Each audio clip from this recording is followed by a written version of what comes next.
And don't forget, if you have stuff to do, you can always turn off your video or mic and mic. Yeah, if there's a phone call, right? Okay, 5, 4, 3, 2, 1, go. Welcome to the February 3rd, 2021 meeting of the Thousand Oaks Council on Aging. We will now have the Pledge of Allegiance.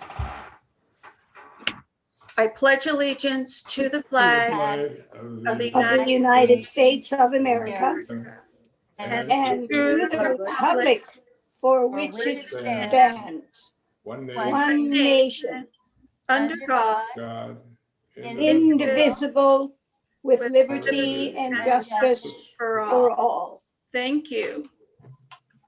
We will now have the roll taken by Staff Liaison Francine Spriegel. Please stay here present when I call your name. Chair Guerra, Here. Vice Chair Belding, Here. Commissioner Burt is absent. Commissioner Bluel is absent. Commissioner Janelle. Here.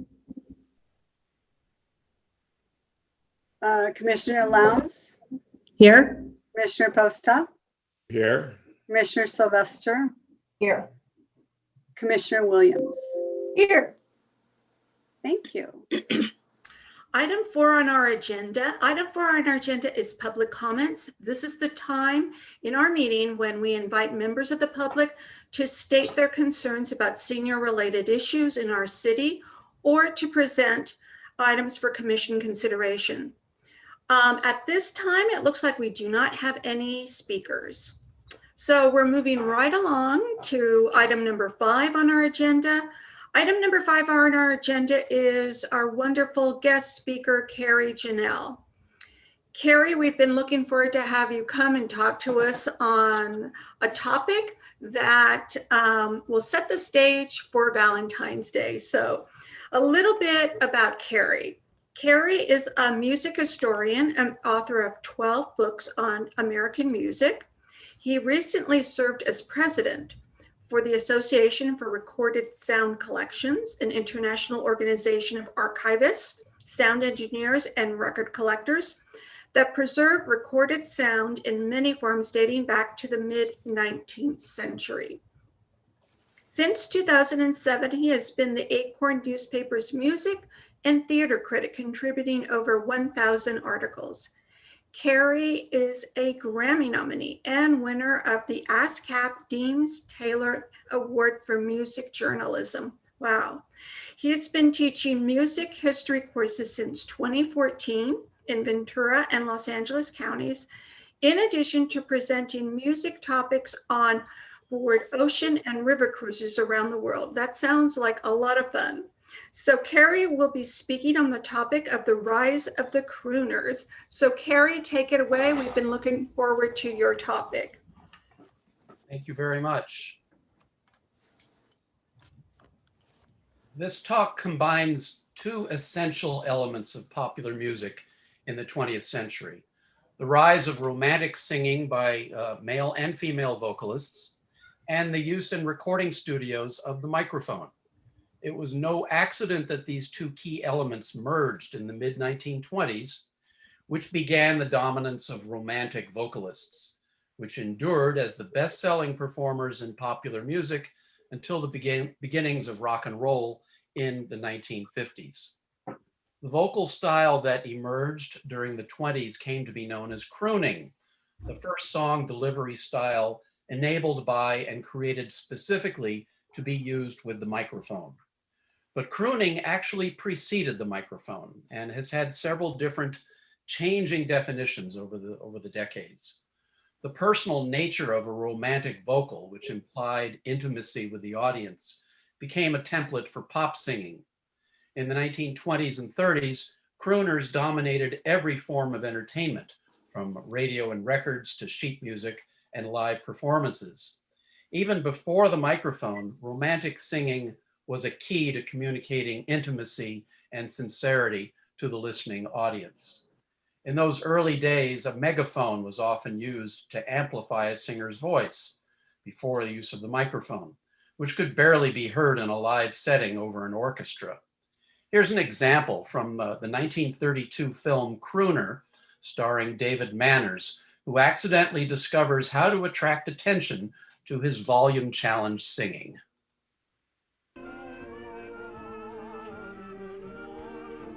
Madame, you trap your glass. Thank you. Thank you very much. Hey, Grand Duke. Let me your megaphone, will you? Here. Oh, thank you so very much.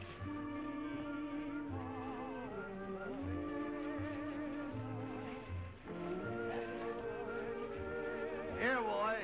Let us all in on a secret. All right, wise guy. Arrow, boy.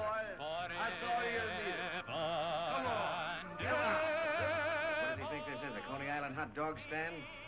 10 minutes.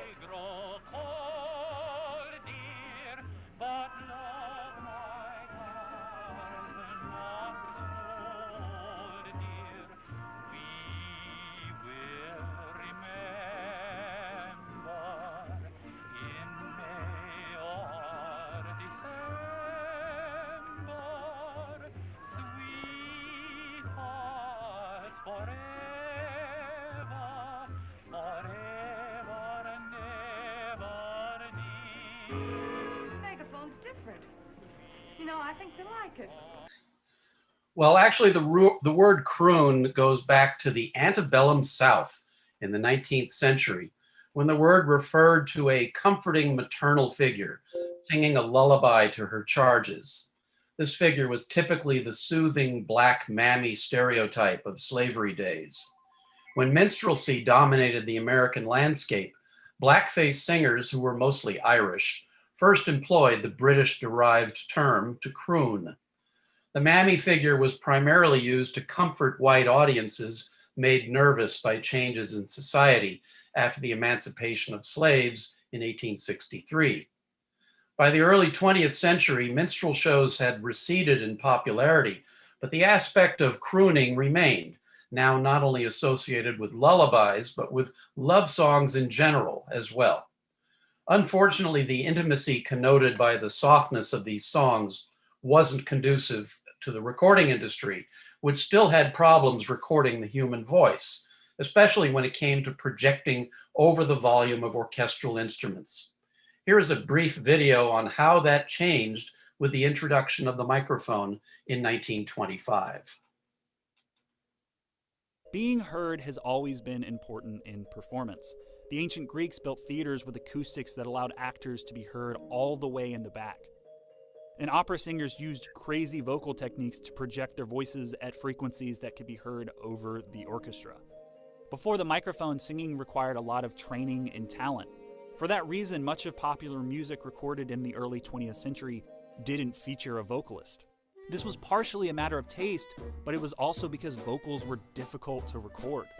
Before the widespread adoption of the microphone in 1925, music was recorded acoustically. Musicians performed in front of a big metal horn that funneled sound through a vibrating diaphragm. The diaphragm caused a stylus to etch the recording onto a wax disc. There was no tone controls. For singers, this meant running in front of the band to sing their part directly into the horn and quickly moving away when they were done. This analog process could only capture a limited range of audio frequencies for voices. Baritones could be too low, and sopranos ran the risk of being too high. As a result, early recordings favored a high tenor's range. The electric microphone was being tinkered with throughout the 20s, but really took off with the radio broadcast. The microphone allowed a voice to be converted into an electrical signal, and that signal could be amplified.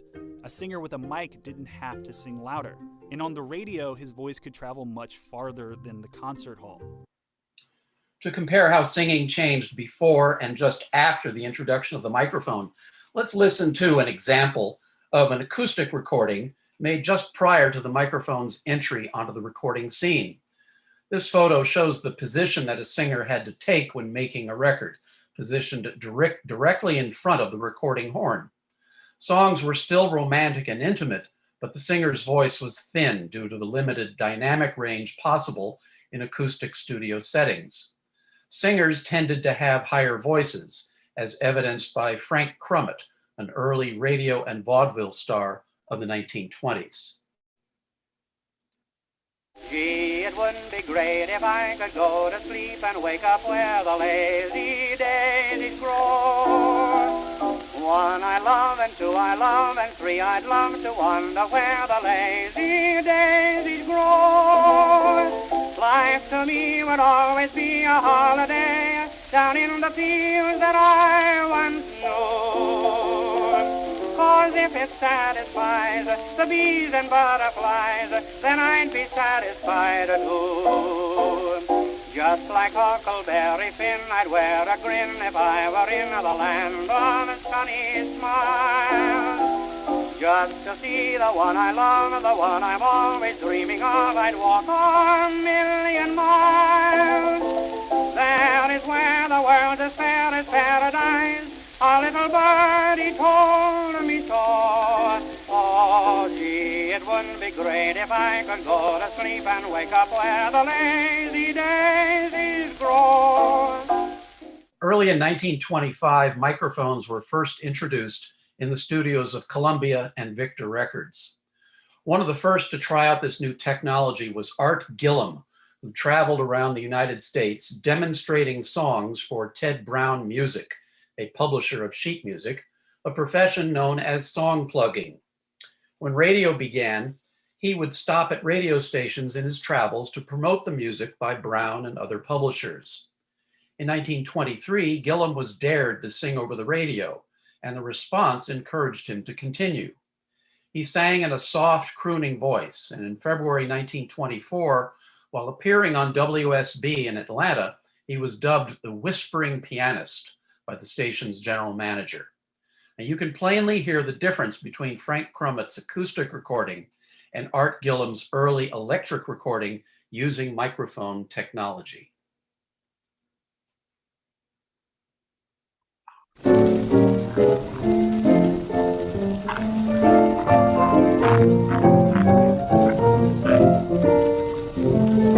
Now, fingers, here's where you get very sad. While Papa tells the customers this downhearted song. Yes, sir. I knew you'd come back someday. Still lying, just trying to win my heart back some way. You're just the same, though your words sound very nice. It's a fool who gets caught twice. And now that I'm leaving you, though it is grieving you, you're all to blame. You may be lonesome, want sympathy. Yes, you'll be lonesome when you think of me. Now your heart might ache, and maybe you'll find, but your heart should break the way you broke mine. You say you're sorry, then just tell me why. You made me worry, and you made me cry. Well, you're sorry, just too late, for my love has turned to hate. You may be lonesome, but you'll be lonesome alone.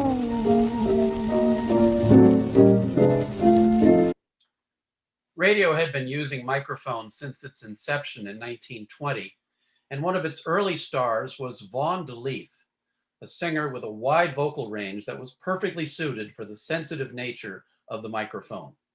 Although she was a natural soprano, she was told that her powerful voice might shatter the fragile vacuum tubes of her carbon microphone's amplifier. So DeLeath switched to a deep contralto, and in the process invented the crooning radio star. Yes, the first crooner was a woman. A true entertainment pioneer, DeLeath became one of the first women to manage a radio station, New York's WDT, and also led a 60-piece radio orchestra, performed on an early experimental television broadcast in 1928, and was one of the first radio entertainers to broadcast to Europe via transcontinental radio transmission. And if that weren't enough, in 1927, DeLeath first performed a song that later became associated with Elvis Presley, a song that showed that women too could croon.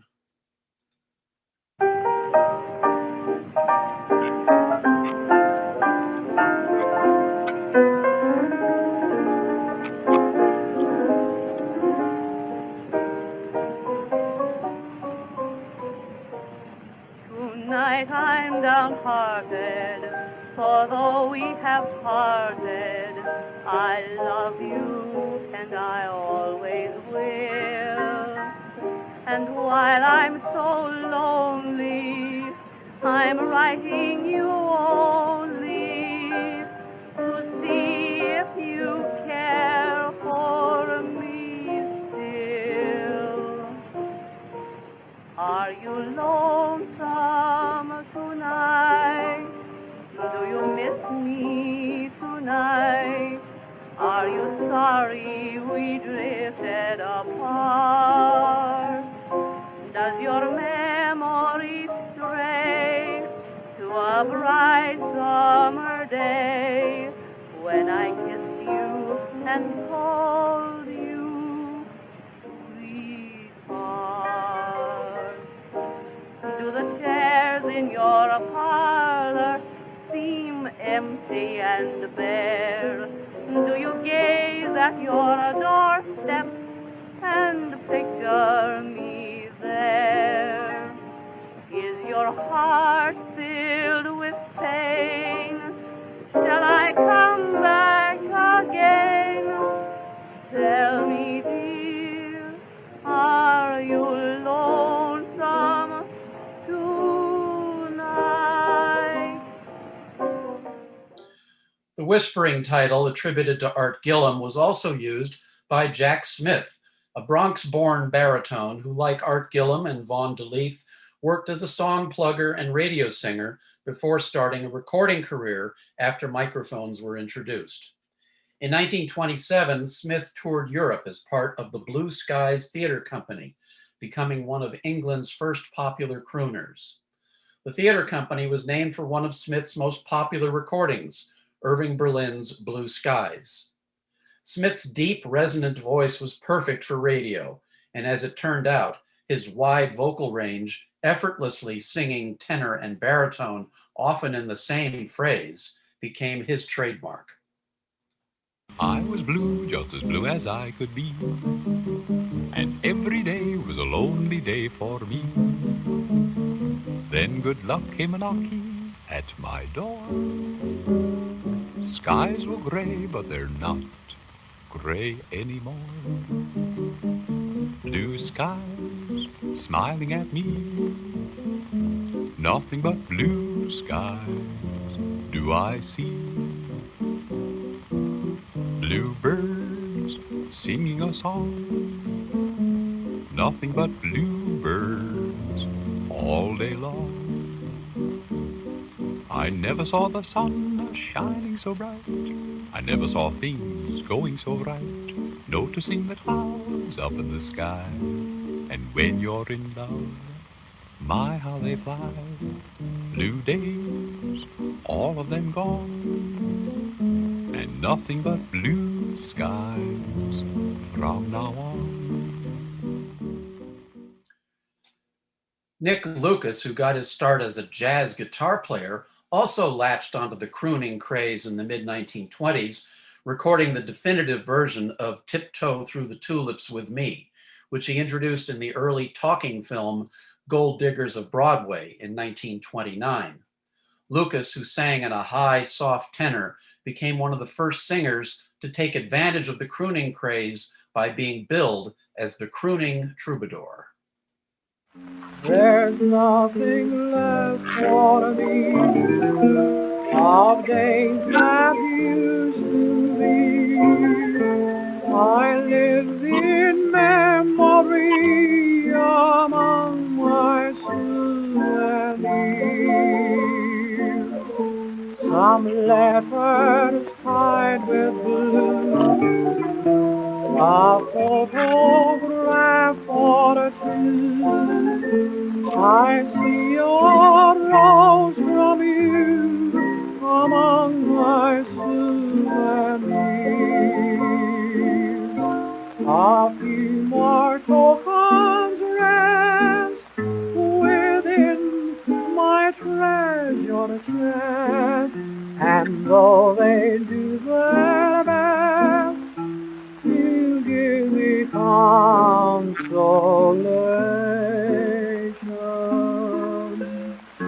I count them all apart, and as the teardrops start, I find a broken heart among my souvenirs.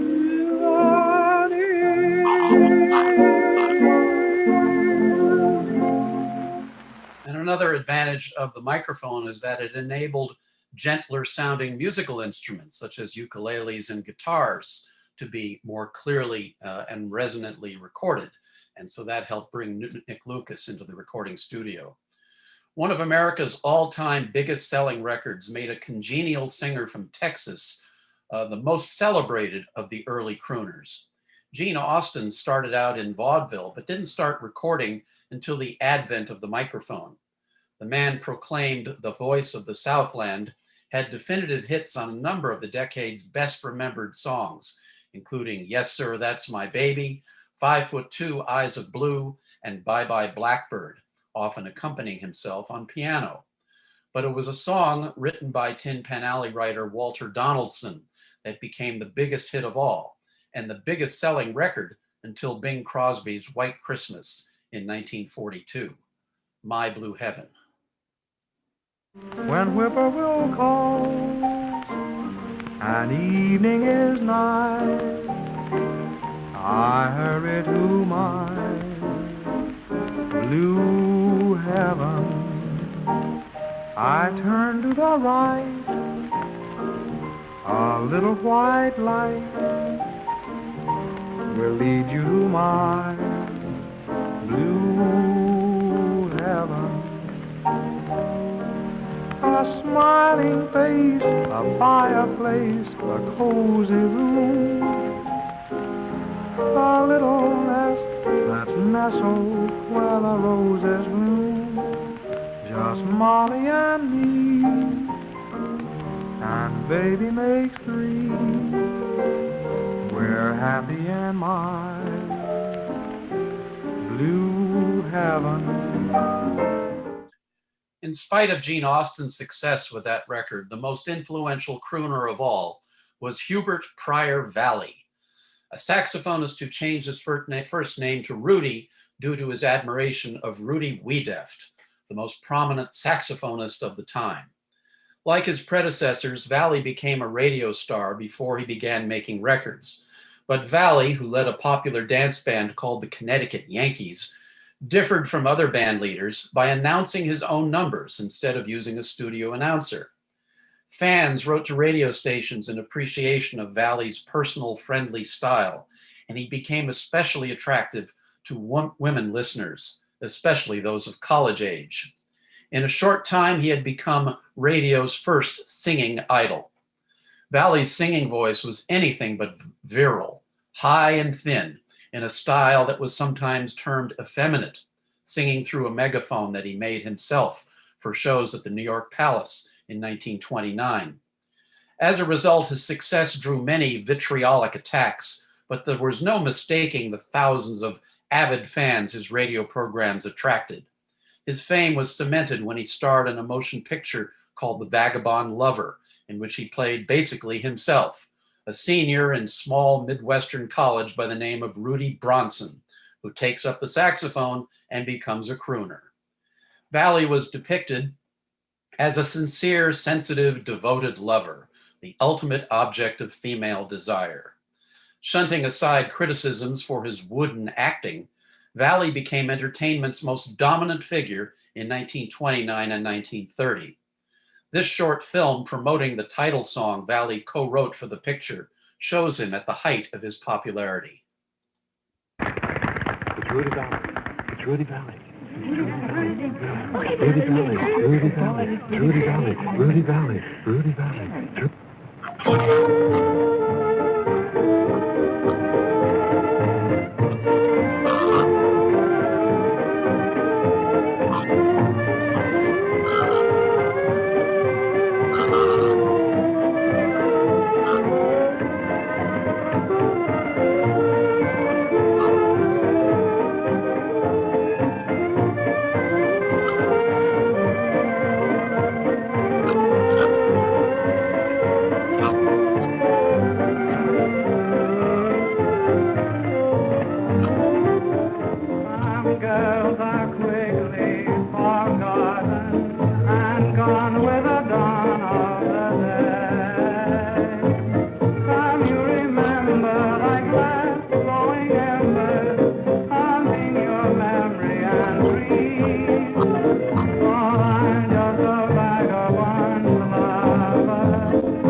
As an aside, Rudy Valley's meticulously curated collection of memorabilia has been housed at the Thousand Oaks Library for 35 years.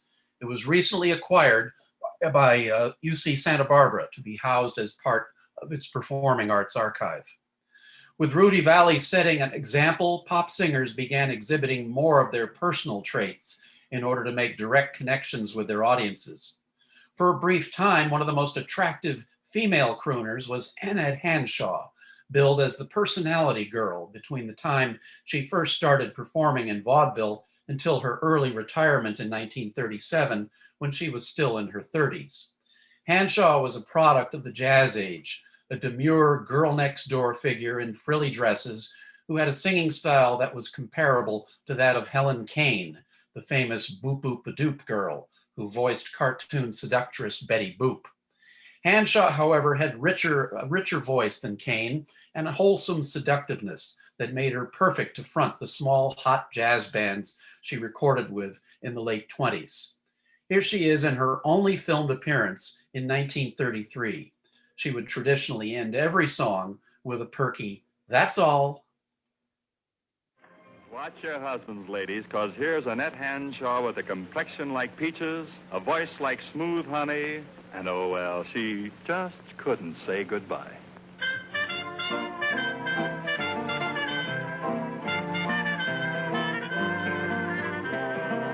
People in love are funny, mighty hard to explain. 1 minute they quarrel, then they're back together again. Take my case, for instance, we had a little fuss. Listen, ladies and gentlemen, here's what happened to us. We thought that love was over, that we were really through. I said I didn't love him, that we'd begin anew. And you can all believe me, we sure intended to, but we just couldn't say goodbye. Sharon and the sofa broke right down and cried. I tell you confidentially, the tears were hard to hide. The clock was striking 12 o'clock. It smiled on us below. With folded hands, it seemed to say, we're gonna miss you if you go. So he came back and kissed me, and when we looked around, the room was singing love songs and dancing up and down. Now we're both so happy because at last we found that we just couldn't say goodbye. That's Rudy Valley's light burned out quickly, and by the early 30s, crooning had become a pejorative term due to the saturation of the radio airwaves and record stores with wannabe Rudy Valley clones. Female crooners were now being called torch singers, with crooning relegated to the male gender only. This binary system resulted in high-voiced male singers like Valley and low-voiced female singers like Lee Morse become persona non grata. So-called pretty male singers disappeared. All of this opened the door for Harry Lillis Bing Crosby, a singer from Spokane, Washington, who became a star as a member of bandleader Paul Whiteman's male trio, the Rhythm Boys. In the wake of Valley and other pretty boy singers' demise, Hollywood was looking for he-man crooners, and Crosby, with his virile baritone, leading man looks, and superior acting abilities, fit the bill. In the 1930s, he churned out movie after movie for Paramount Pictures. His film image was that of a devil-may-care, independent bon vivant. Crosby's ease around a microphone and charisma made women swoon in a more submissive way than Valley's fans, who just wanted to mother him. In this clip from the 1933 film Too Much Harmony, Bing shows how crooning had been transformed from the plaintive weepiness of Valley to a style with more substance and virility, using his abilities as a jazz singer to create his own language of scat syllables, setting the stage for every male vocalist who came after him. Now, listen to this. Is this right now? Listen to this. All the world is playing boo, boo, boo, boo, boo. No. Like this. All the world is saying boo, boo, boo, boo, boo. All right, I'll get this time. All the world is saying boo, boo, boo, boo, boo. That won't get it. Oh, wait a minute now. Don't go away. Don't go away. Where would I go?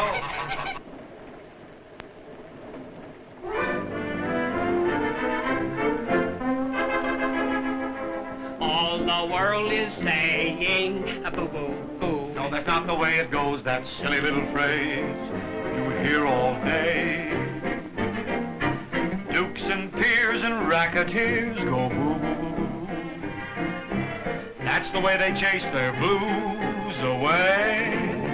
From Honolulu Bay to Carolina, from Philadelphia all the way to Asia Minor, everyone beneath the sun goes boo, boo, boo, boo, boo, boo, boo, boo. All the world is going boo, boo, boo, boo, boo. All the world is saying tweet, tweet, tweet, tweet, tweet, tweet, tweet, tweet, tweet. Oh, that funny little strain, it's in my brain. Acrobats and diplomats, tweet, tweet, tweet, tweet, tweet, tweet, tweet, tweet, tweet, tweet, tweet, tweet. That funny little strain, it's driving me insane. Please, gay people used to sing that peanut bender. Now they are crooning one more chance and I surrender. Everyone beneath the sun. All the world is saying boo, boo, boom, boo, boo. Hot dogs all roll, go. Boo, boo, boo, boo, boo, boo.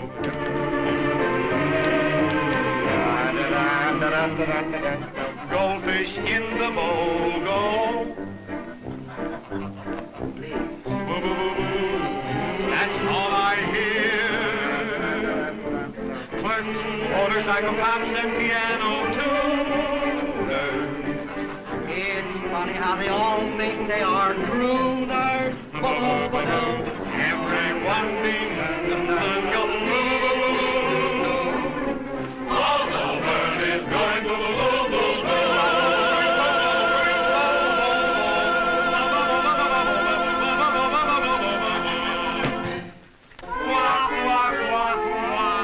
Nobody realized it at the time, but Bing Crosby was single-handedly changing the definition of crooning to include his own inimitable style of scat singing. There were other crooners who followed in Crosby's footsteps in the 1930s, the tragically short-lived Russ Columbo, Harlan Lattimore, popular music's first African-American balladeer, and Morton Downey Sr., the Irish Nightingale. By this time, big bands were all featuring prominent male and female singers, out of which came a rush of superstars, including Doris Day, Bob Eberly, Peggy Lee, Perry Como, and Frank Sinatra. Singers of that era knew that all they had to do to become a star was to, in Bing's words, learn to croon. Instead of gin, sing, learn to croon. If you want to win your heart's desire, sweet melodies of love inspire romance. Just murmur da-da-dee-da-dee, and when you do, she'll answer da-da-dee-da-dee, and nestle closer to you. Learn to croon, you'll eliminate each rival soon. If you're heading for a sunny honeymoon, learn to croon. That's very good. Class dismissed? Couldn't have said it better myself.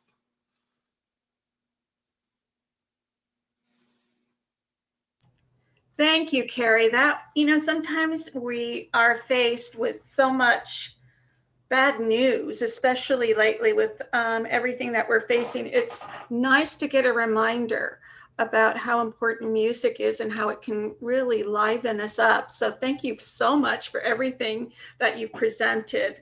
I don't know if any of the commissioners have any questions for you. So if you do, just unmute or raise your hand. Anyone? Okay. I don't see anyone. So I do have a question about Bing Crosby. So I'm sorry. I had my hand raised. You didn't. Oh, I'm sorry. Okay, go ahead. Yes, Commissioner Sylvester. Sorry. Carrie, that was excellent. I knew nothing about that era, that style of singing, anything, and I really feel privileged to have learned that. My question was that primarily driven in the United States, or was it more of a worldwide phenomena? It started in the United States, but Crosby had that kind of influence that it extended to Europe as well. But the use of the microphone did naturally attract more intimate styles of singing. So, and I'm not as familiar with, let's say, there were certainly English performers that were singing in that style as well, but it was usually still the high tenor style of Rudy Vallée. Crosby brought in that deeper, more resonant kind of sound. His instrument was not his voice. He always said, my instrument is the microphone. Oh, interesting. Thank you. Any other questions? Yes, Commissioner Posta. Yes, Gary, that was wonderful. One thing, who would you say are the top crooners today? I guess Michael Bublé would be one, if you want to call him a crooner, so to speak. And Michael Feinstein, of course. Can't think of anybody else offhand that would supplant Michael Bublé, but maybe somebody else can. How about females? Well, Lady Gaga certainly comes from that tradition. Mm-hmm. She can certainly do it, as proven by her recent performance at the inauguration. Yes. Are jazz singers considered crooners? They can be, but not necessarily. Crosby came from that jazz tradition. And as you heard, his ability to scat sing, which he learned when he was with the Rhythm Boys, got combined with his abilities as a romantic singer. And soon he became associated with that boo, boo, boo, boo, which was all a variant of his scat singing. And crooning now became, it was kind of a joke in parodies of Crosby, that this kind of scat singing became his trademark. Could you define scat singing? Scat singing is basically singing without using any discernible words, just using syllables and improvising it. So Crosby was good at it. Ella Fitzgerald was good at it. Mel Torme was good at it. So you considered Ella. How about, or you included Peggy Lee. How about Billie Holiday? Not a scat singer too much, no. But and she was a jazz singer. I wouldn't call her a crooner. You wouldn't call her a crooner? I would not, no. Okay, thank you. Any other questions? Anyone? Okay. So I wanted to find out about the phrasing, specifically that Bing Crosby, did he invent that type of phrasing of the song that was so unique to what he was doing, as opposed to maybe how anybody else would sing, how he kind of elongated certain syllables? Or so, I hesitate to credit anybody with inventing anything in music, because it's all been, it's all a progressive kind of movement. And Crosby, like anybody else, listened to other singers before him. He was inspired by Louis Armstrong, who became really a popular singing pioneer even before Crosby did. Armstrong is the guy that first was the first singer to really stray very far from the melody by improvising his own melodies. So Crosby listened to him, Armstrong listened to him. A lot of people don't know that one of Louis Armstrong's idols was Guy Lombardo. Oh my gosh. Made it the blandest orchestra around. He loved his saxophone section. So there was mutual admiration going on between blacks and whites all along. And it wasn't just one way, whites copying blacks. It was them working together and finding influences on each other. Because you can kind of hear some blues in crooning, or am I, because I just finished watching the movie Ma Rainey's Black Bottom. Yeah. So I kind of hear a little bit of that in crooning. Is that right? Or am I? It depends on what you're defining as blues, whether it's a musical form or whether it's bending notes. Yeah. Bending notes is an attribute of blues singing as well. And that's something that Crosby knew how to do, because that was a basic element of jazz singing. Well, as you were giving us that wonderful lecture, I looked up on my iPhone quickly, Blue Skies, and there's a beautiful rendition by Diana Krall. And it is just outstanding. So, it's amazing how something that was, produced how many years ago is still relevant today. Well, that's why they call it the Great American Songbook. Yes. Well, thank you so much, Carrie. I don't think that anyone else has any questions, but this was really a nice treat. Another question. Would you consider Diana Krall a crooner? No, crooning it's considered more of a two-dimensional style now, and I would not attribute just that to Krall. Krall is a jazz singer. Yeah. Okay. A crooner is more like a Perry Como, a Johnny Mathis, with very little, if any, jazz in it at all. It is strictly for seduction. And Tony Bennett would be also included in that. And Tony Bennett can, but he's a jazz singer too, one of the best. Really? Oh yeah. But Frank Sinatra, right, would be considered. Sinatra was a crooner that developed into a very versatile singer. And he had a jazz musician sensibilities and phrasing. And he learned his phrasing from a jazz musician. Yes, the phrasing. Tommy Dorsey on the trombone, that's where he learned his phrasing from. Well, we could go on and on and on. It's so nice to have kind of, as I said before, a little bit of a vacation from all of the other, kind of doom and gloom that's out there right now. So thank you so much, Carrie. Thank you really, so much. Really appreciate it. It was Come to wonderful. our house and you'll hear music all the time. How wonderful. What a wonderful treat. So going on with our agenda, item number 6 on our agenda is agency liaison reports. And although it's really hard to get on with business at hand, I'm going to turn it over to Vice Chair Belding to announce the liaison and agency reports. Thank you, Chair Guerra, very much. and I did enjoy that as well. Besides advising City Council on items related to seniors, our commission serves as liaison to various local senior agencies, and I will call on each commissioner to provide updates. So item A is the Global Adult Community Center, and our liaison to the Global Adult Community Center is Commissioner Williams. Commissioner Williams, would you like to introduce this section of our meeting? Thank you, but I'm the liaison for the Caneo Senior Volunteer Program. Oh, not for that. So then that is, are we doing today, will that be Patty Hammond, Julie Spivak, or is John Posta introducing that today? Patty. It'll be Patty. Thank you, Patty. Hi, everyone. Hello. So in February, we have 2 programs that are being facilitated by high school students.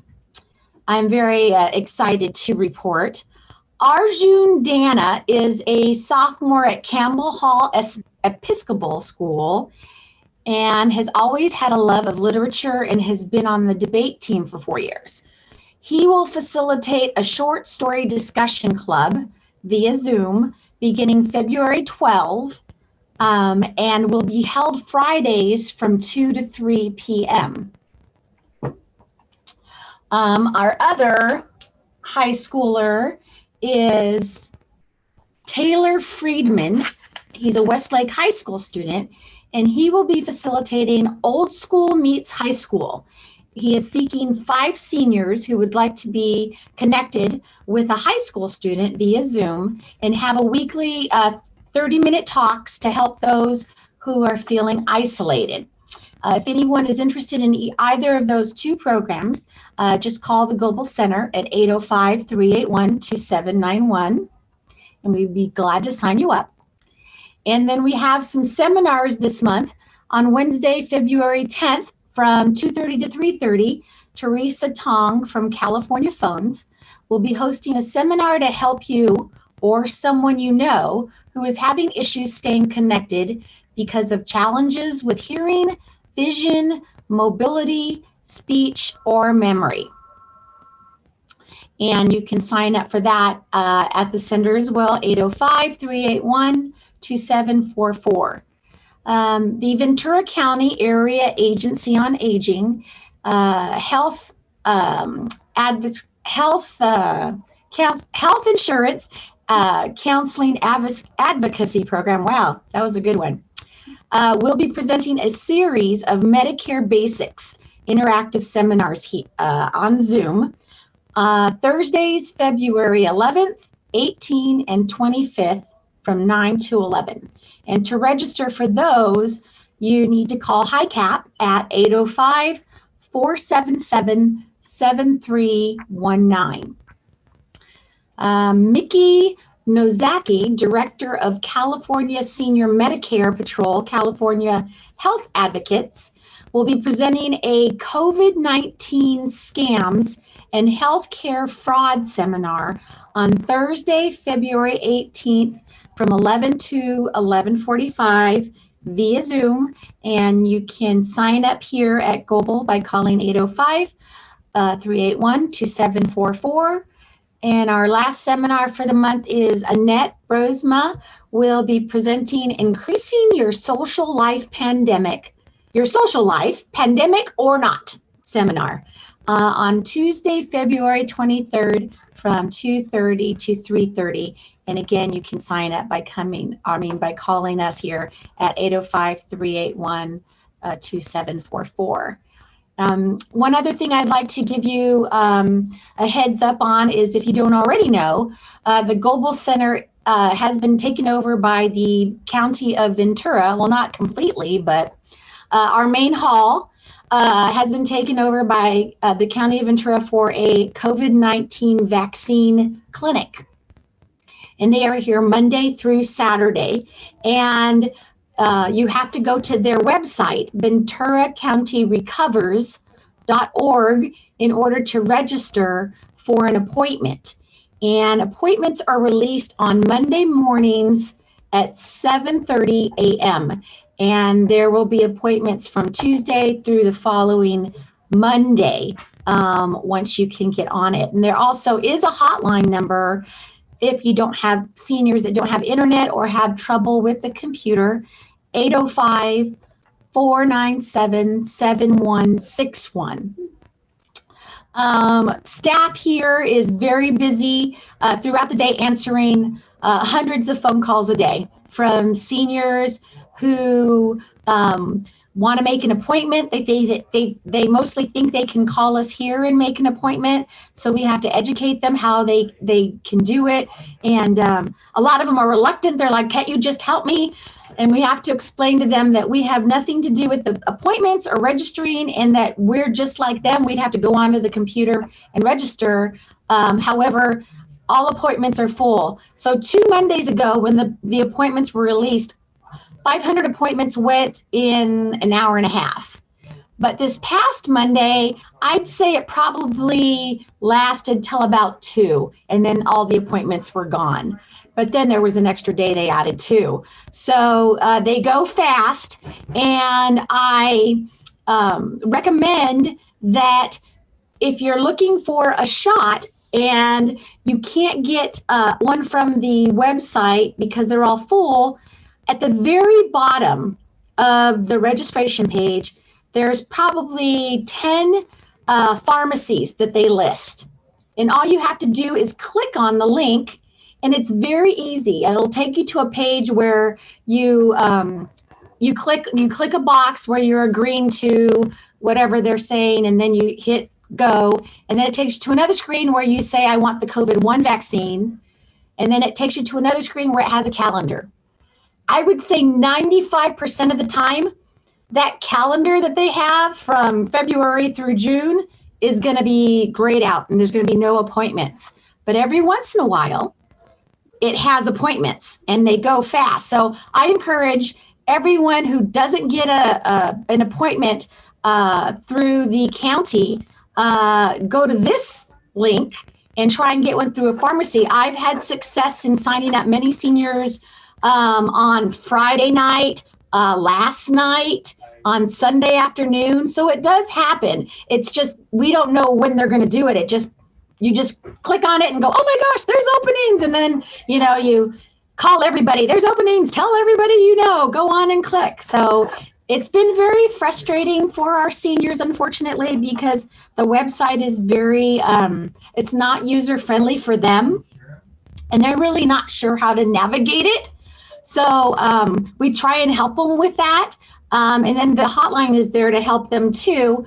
But the hotline, I don't think that they realized how many calls they were going to get. And I think they were just truly inundated with calls, just like we were. That first Monday when they released appointments, we had 7 staff from 8 o'clock in the morning till 4 o'clock in the afternoon doing nothing but answering phones, because people were calling and panicking, and we had to, educate them. So at least we're here. We can't help them, get an appointment if there's no appointments available, but at least we're here to calm them and give them some hope and educate them so that the following week they can go on and be ready to get that appointment. So it's been challenging for us because we care for our seniors so much, and we feel when they're on the phone with us, and we have 90-year-olds, in tears, crying because they can't get an appointment, and will they ever get an appointment? And it just breaks our heart. And we want to do everything we can to help them, but when there's no appointments, then we can't do it. So just don't give up. If you're trying, don't give up. You'll get one, and that's what we keep telling everybody. And that's it. Well, thank you, Patty, so much. That is really such great information, really critical, important information. And also thank you for the seminar information. But I think that so many people are concerned about the vaccination. So I learned a lot just listening to you right this minute. Our next item. I think John has a question for you, Oh, Steph. I'm so sorry, I didn't notice. John, did you have a question? I didn't have a question. I just wanted a big thank you. And Patty knows where she's coming from, and she speaks well, and their efforts are fantastic. Personally, a week and a half ago, I talked to Patty, and she helped us get into Simi Valley, one of the pharmacies over there. And me and my wife went in 3 days later, last Wednesday, and we got the shot, and we're all set up to get our second appointment just in 4 weeks. And believe me, she knows what she's talking about. They're doing wonderful, wonderful work. Thank you so much, Patty. You're welcome, John. My pleasure. Was there anyone else that had a question or comment for Patty? All right, then thank you. Thank you for that, John. So item B is the Conejo Senior Volunteer Program. And our liaison to that is this time, Commissioner Posta. And Commissioner Posta, do you have some lively introduction or discussion for us? Well, I do think that I'm going to give a comments about the VC AAA later on. Okay. So Julie, are you going to be speaking to us today for the Conejo Senior Volunteer Program? Yes. Yay. I have a few quick comments. So we will be starting, these are our other calls that we've been receiving, about 200 a day. We will be starting our Conejo Senior Volunteer Program free income tax program. And we are still working on some finalities of that. Our amazing volunteer preparers have been in 2-hour Zoom meetings daily. So what we have right now is we will begin taking appointments on February 10th. The program will look a little bit different to start. It's going to start as a hybrid program. It's an in-personal / virtual program. So you will make an appointment. That is at our office. It's 805-381-2742. And we'll send you over everything you need for that appointment and that you need to fill out before you come in. You will exit from a door outside of the center, and we'll let you know exactly where that is. And when you walk in, there will be you and there will be one preparer in there, and there will be clear plastic between you. You will scan all of your documents, and those will go onto the preparer's computer. It's a secure program that they're working on with the IRS. And then that preparer is going to be sending those out to our preparers that are working from home, and they'll call you with any questions. And then you will, there's a few steps to it. So then once it's done, we'll contact you to pick it up. You'll look over it, and there will be a set time for you to come back with the signed document and show the preparer your ID. So there are a lot of steps. It's a little complicated. I think that once we get it going, it should work out pretty well. And then once the county is in the red tier, which if I had a crystal ball, because we have no idea when that's going to be, that's when we will continue our normal in-person program. And this is all at the Global Center this year. We do not have access to the Newbury Park Library, unfortunately, this year, or the Conejo Community Room across the street. So this will all be taking place on not where the vaccinations are at all, on rooms on the opposite side. So just give us a call again, 805-381-2742 to make an appointment for our tax program. A little tricky. And then one more thing, if you all have not ever been, or if you have been to the Senior Congress event, I'm on the committee for that. They are amazing. It's through Conejo Las Virgenes Future Foundation. And this year it is going to be virtual. It's going to be on Zoom. It's turning obstacles into opportunities. And it's going to take place Wednesday, February 24th from 10 a.m. to 12 p.m. And there will be goodie bags available for pickup for the first 250 registered. And there is some amazing speakers. They're going to be doing combating social isolation, which will be presented by Andrea Gallagher from Senior Concerns. Sleepless in the Conejo, has COVID-19 been keeping you awake?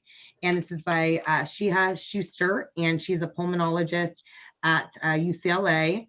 Scams, Financial Self-Defense in a Cyber World. And this is by Debbie Deem, and she is with a coordinator, Ventura County and retired FBI victim specialist. And then the last speaker will be Brenda Birdwell, Self-Care, Putting Yourself at the Top of Your To-Do List. And she's a Ventura County family consultant for Coast Caregiver Resource Center. So this will be an amazing event as usual, a little bit different because it's virtual. But if you're interested for more information, email info@clvff.org or call 818-880-1054. And that is, again, the Senior Congress event. Okay, thank you so much. Did anyone have a question for Julie? I want to say that you guys are really doing amazing workarounds. So many people really depend on that tax event that you hold every year. I don't know how you're able to do this. This is really wonderful news that you're still going to have it. So thank you. Thank you. Yes, Commissioner Williams. Yes, I do have a ticket already for the Senior Foundation talk. Through Eventbrite. That's who is selling the tickets. Then you have to get a reservation. So it's important to know that. It's always a wonderful program. Anyone else? All right. Well, thank you all for your reports. I'll turn it back to Commissioner Guerra. Item 7 on our agenda is commission reports. The Council on Aging researches a number of items of interest to seniors throughout the year. I will introduce commissioners who will provide current updates. And the first one is on health. And I will share my screen because I will be presenting on the topic of sleep. So just bear with me as I turn to that.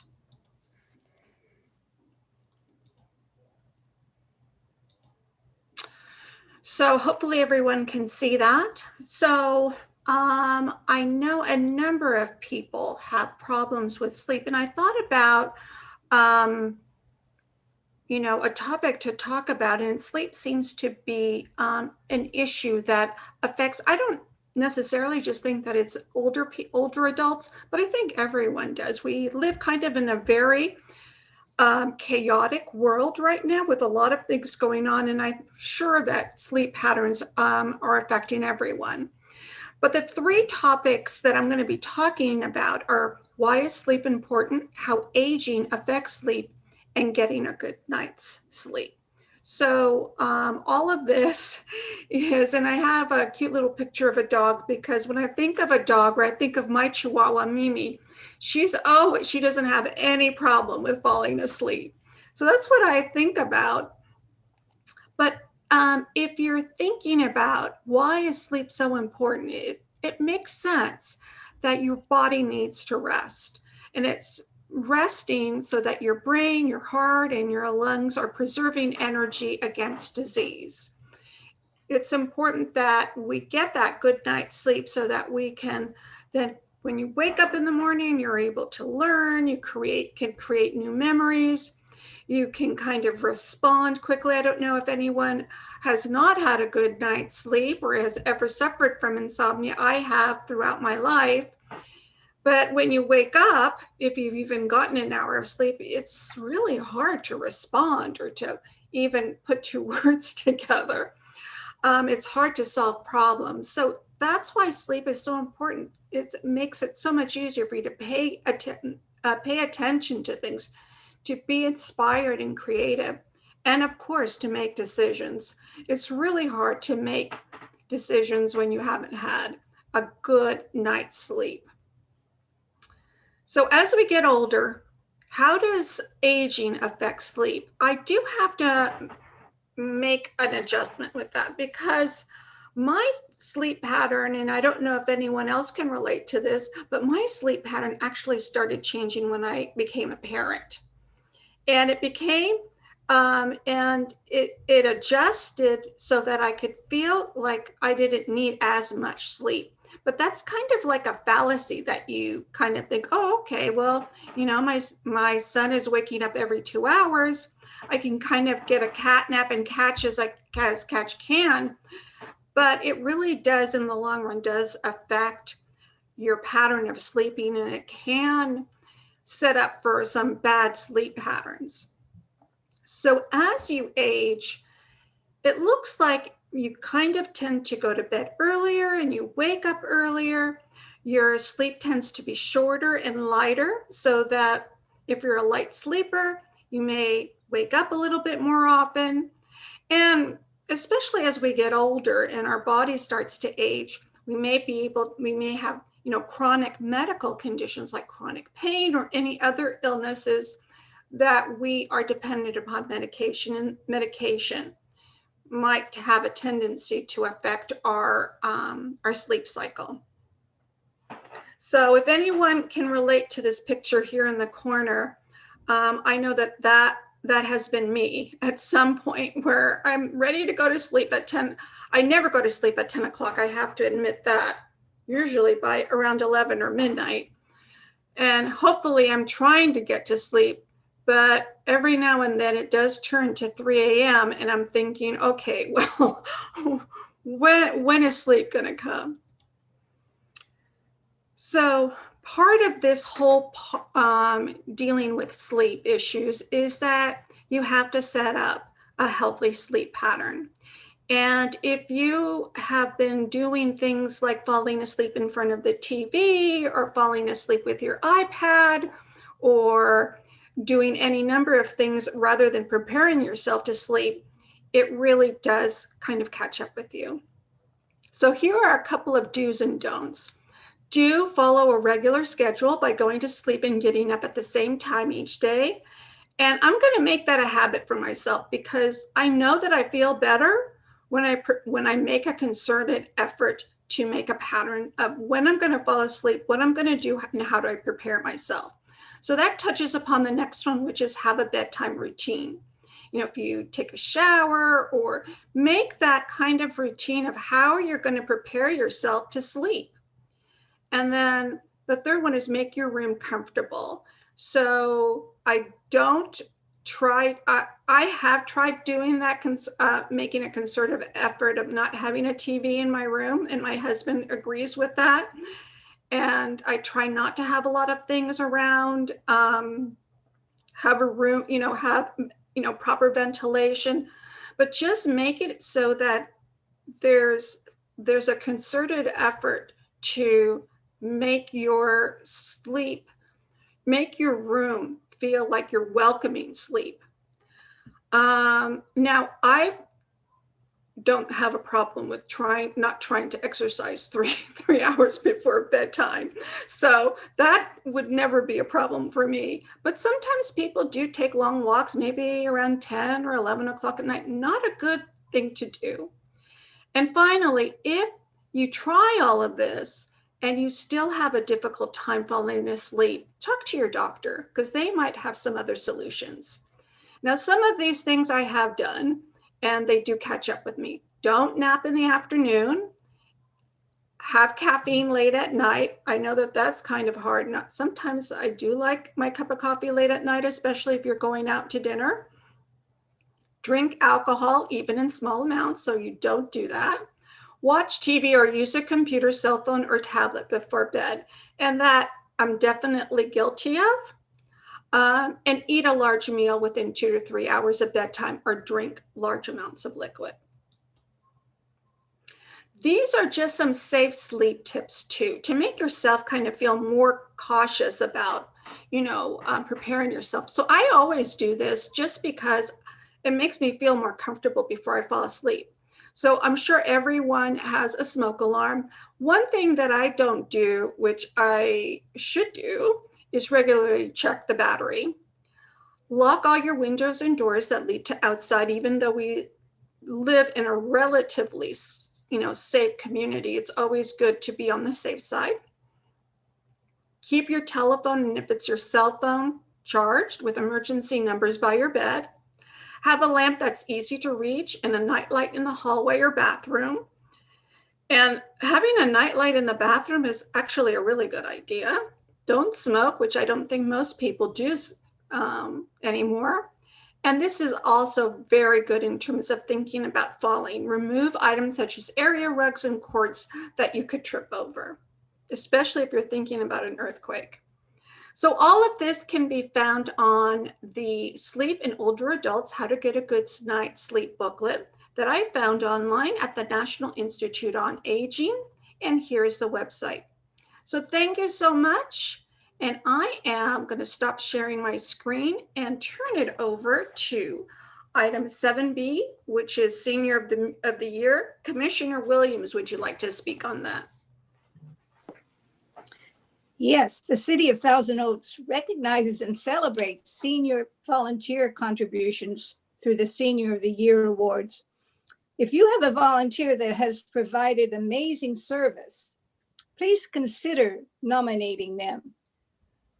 Nominations are now open and the deadline is April 1st. Any organization or individual can nominate a senior for these awards. And they're selected by a committee after the nominees have been in. And I believe we have a site that shows us where we can get this information. And so if you want to nominate a Senior of the Year Award, please visit Senior Programs information and all the information will be there. Also, you can call it www.toaks.org seniors and 805-381-7362. So this is a wonderful way to recognize several of the volunteers who do such a wonderful job as seniors. And we are anxious for you to nominate somebody. So if you would do that, we would be happy to accept the nominations. Thank you, Commissioner Williams. Thank you, Commissioner Williams. And now item 7C is the SAMP survey, which is our senior survey that we have ongoing right now. So Vice Chair Belgin, would you mind discussing that? Thank you so much, Chair Guerra.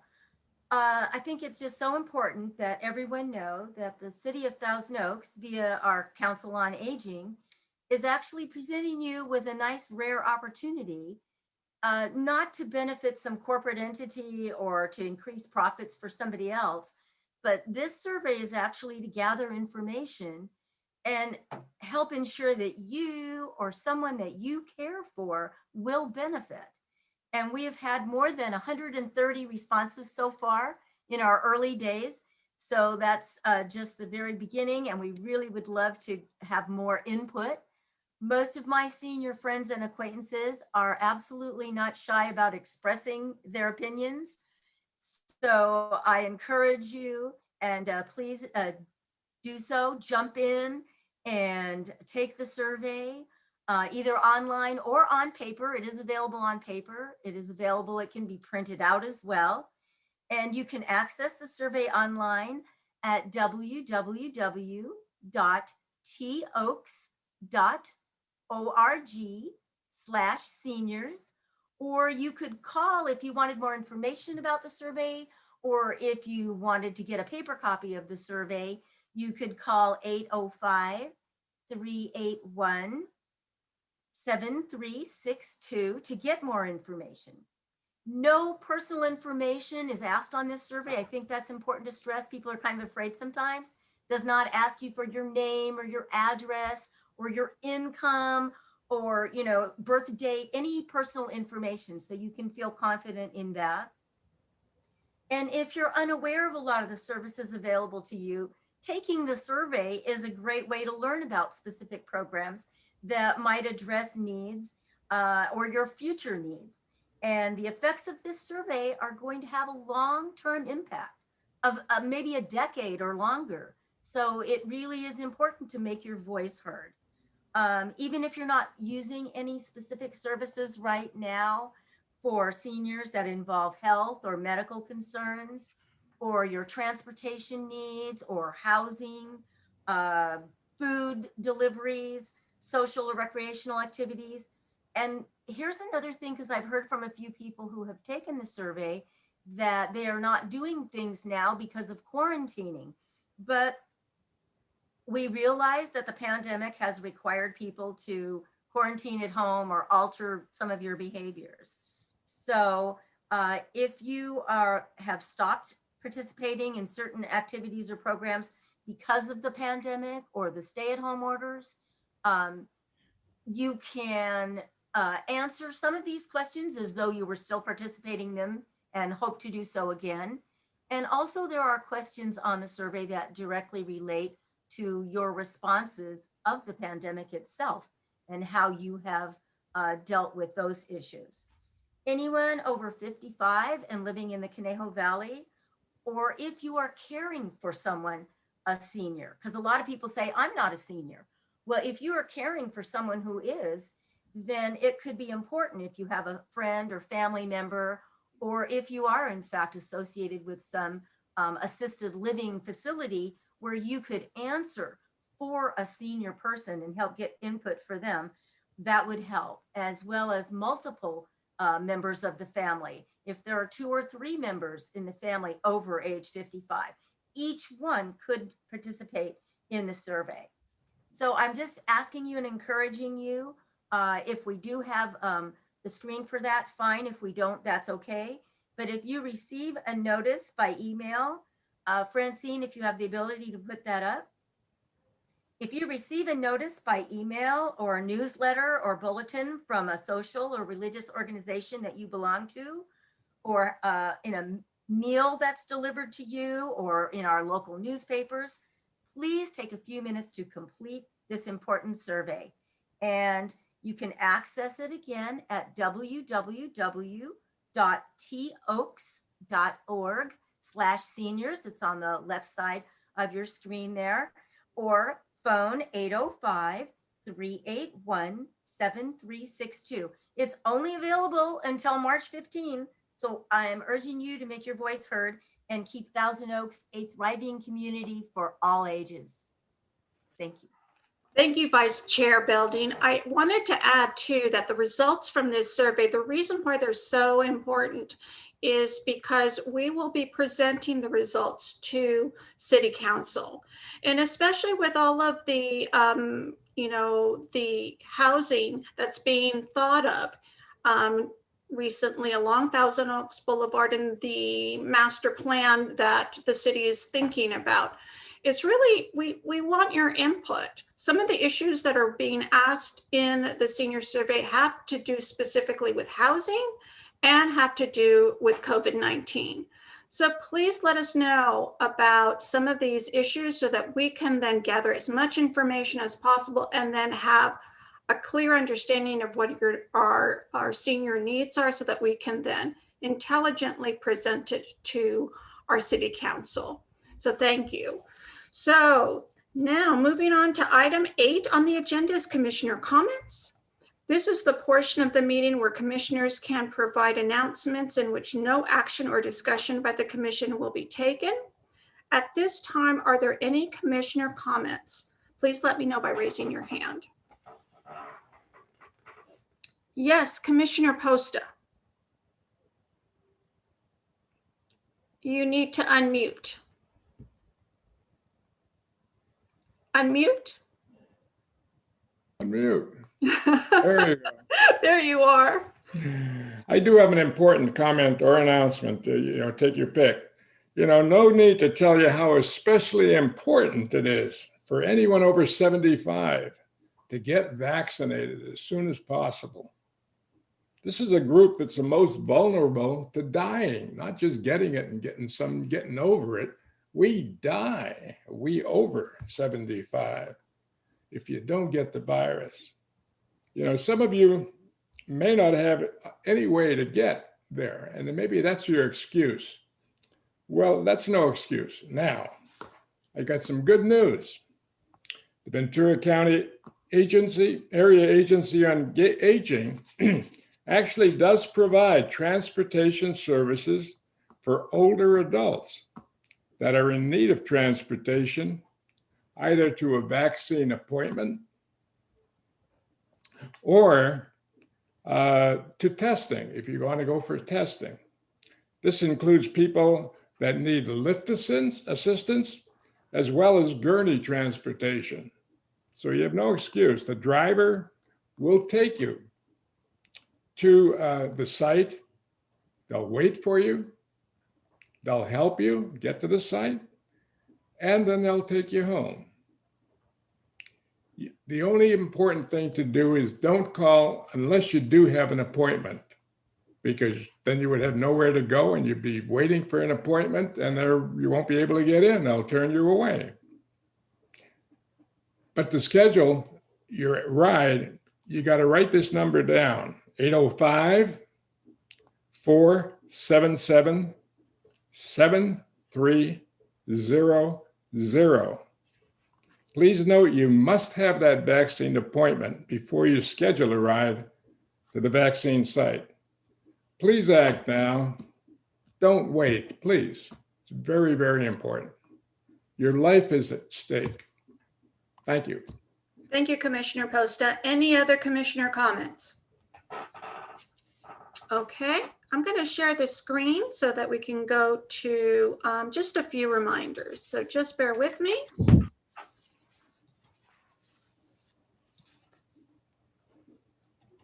So here are a couple of reminders. Patty, as well as Commissioner Posta, talked about the vaccine registration. If you can go to, and let me just share this. Sorry about that. Here is the website where you can go. It's www.venturacountyrrecovers.org. Click on phase 1A, tiers 1 to 3, vaccine registration, which will be on the left of the homepage. It'll take you to the registration portal, and I believe I checked it today, and I think they're taking emails at this point. Or you can call 805-477-7161. If you need any further information or referral for any type of senior services, here are two information referral agencies that the Council on Aging is referring our seniors to. The first one is the Ventura County Area Agency on Aging. Their website is vcAAA.org, or you can call their phone number 805-477-7300. Or you can call 211 Ventura County. Their web address is 211ventura.org. It's really simple to remember the number. Just dial 211. If you prefer to text, you can just text your zip code to 898211. And if you want to reach us, which we hope that you will want to hear from, we want to hear from everyone. Phone to reach the Council on Aging is 805-381-7362. You can email us at councilonaging@toaks.org. Our website is www.toaks.org/seniors. And that is where our survey is housed, as well as the Senior of the Year.